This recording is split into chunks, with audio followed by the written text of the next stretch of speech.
tenemos información en vivo. Alonso Hernández, ¿cómo estás? Buenos días, adelante contigo.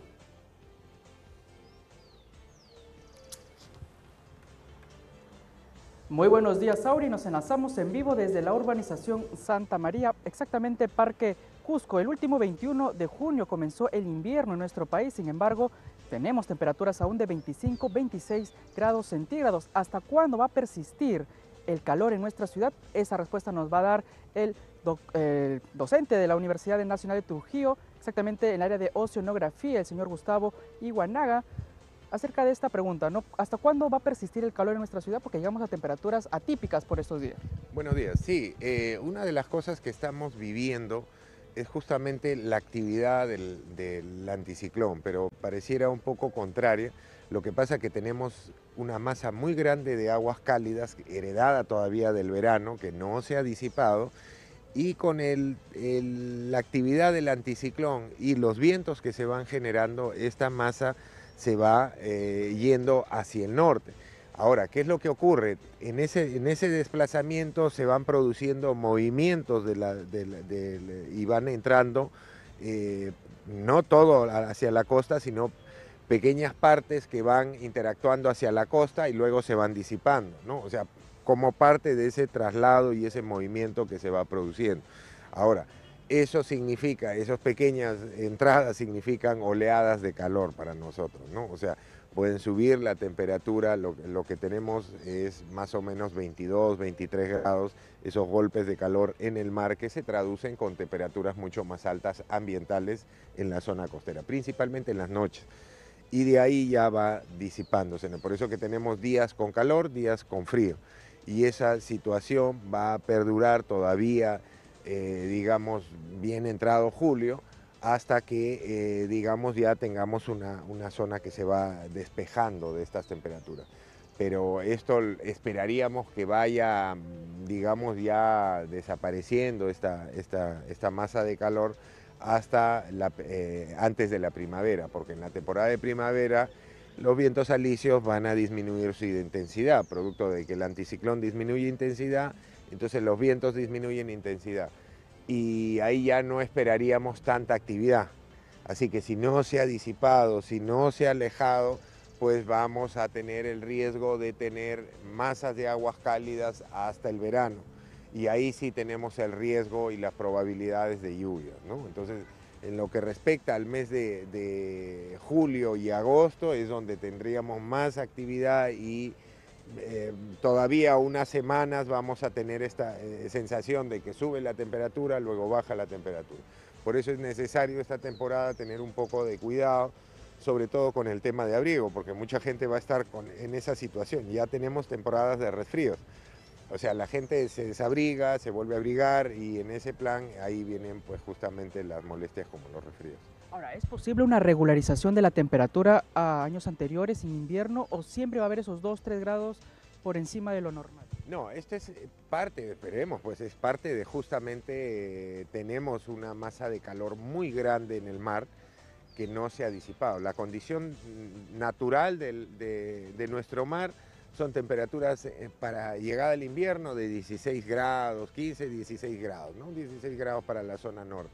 Es la condición de temperatura superficial del mar normal y eso genera unas temperaturas ambientales pues del orden de 20 grados, 18 grados. Recordemos, nosotros éramos la ciudad de la eterna primavera, pero el año anterior hemos salido de una niña, o sea, con temperaturas muy frías, han llegado a 14 grados, acá en Laredo 12 grados, 10 grados, entonces cosa que no se veía. Pero este verano, esta temporada sí va a ser un poco más cálida de lo normal. Y sobre todo, y gracias a que tenemos toda esta masa de calor, pero ese es un factor de riesgo porque tiene su afectación en diferentes sectores, principalmente la agricultura, que se ve afectada también en la productividad. Y el tema... Estábamos hablando de las sequías que hay en la sierra y eso también obviamente nos perjudica, ¿no? Aquí en la siembra. Así es, o sea, lo que ocurre es que vivimos en un rango muy estrecho de condiciones, es decir, mucha actividad del anticiclón, mucha actividad significa sequía, o sea que no va a haber lluvias, pero por el contrario, un debilitamiento puede significar lluvias excesivas. O sea, nuestro rango de condiciones óptimas es muy estrecho.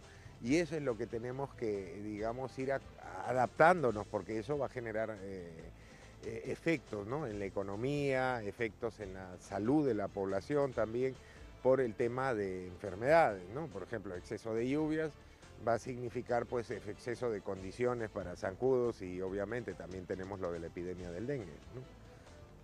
Ahora, profesor, recomendaciones en todo caso a la población para que tomen, ¿no?, las previsiones frente a un niño global que se menciona, que ya es muy común, conocido. ¿Cuál sería? Sí, o sea, hay varios aspectos que hay que tener en cuenta en estas condiciones. Las primeras es frente a la posible llegada de un evento, no llegada, sino a que se den las condiciones, porque el agua caliente no es que va a llegar, el agua caliente está acá, lo que estamos esperando es que se disipe un poco. Pero si entrásemos a la primavera y luego al verano con una masa muy grande de aguas cálidas al costado de nuestras costas, entonces ahí tendríamos que ir tomando ya desde ya las previsiones, ¿no? O sea, ya la alerta está lanzada. Desde el punto de vista de las autoridades, esperemos que ejecuten los presupuestos en temas preventivos. Desde el punto de vista de la población, bueno, tiene todo este tiempo para ir preparando, ir limpiando sus techos, ir acomodando. Ya hemos tenido un aviso que ha sido en el verano. La ciudad quedó de manera desastrosa, ¿no? Esperemos que la población tome por el bien mismo de la población, ¿no? Por otro lado, estamos en una temporada de cambio de temperatura y eso, digamos, también está generando muchos cuadros de resfrío. Recordemos que todavía tenemos COVID. O sea, hay muchas enfermedades de tipo epidémicas que todavía las tenemos, entonces eso hay que cuidarse un poco, no andar abrigándose y desabrigándose. Esos golpes de calor son los que también nos llevan y nos conducen a los resfríos, ¿no? Para cerrar, en todo caso, profesor, en todo caso, a su criterio, eso va a ir disminuyendo el calor. Sí, o sea, el tema del calor en lo que vendría a ser julio y agosto, esperemos a la mitad de julio ya esto esté normalizado, porque son, por ejemplo, las isotermas, o sea, de la masa de aguas de temperatura, franjas de temperaturas entre 22 grados y 23 grados, que son las que no es que estén golpeando sino que son pequeñas partes que chocan, que se acercan y de ahí se van disipando. Entonces, y eso nos genera esa oleada de calor, ¿no?, en las noches, pero si vemos ya la temperatura se está tendiendo a normalidad. Entonces en una semana o 2 semanas vamos a estar entrando al frío propiamente dicho, ¿no? O sea, dentro del margen de frío de lo que podemos tener en un año bastante cálido, ¿no? Bastante atípico. Bueno, declaraciones de Gustavo Iguanaga, Auri, docente de Oceanografía de la Universidad Nacional de Trujillo. Vamos contigo a Estudios Centrales. Somos Sol TV, siempre primeros en información regional.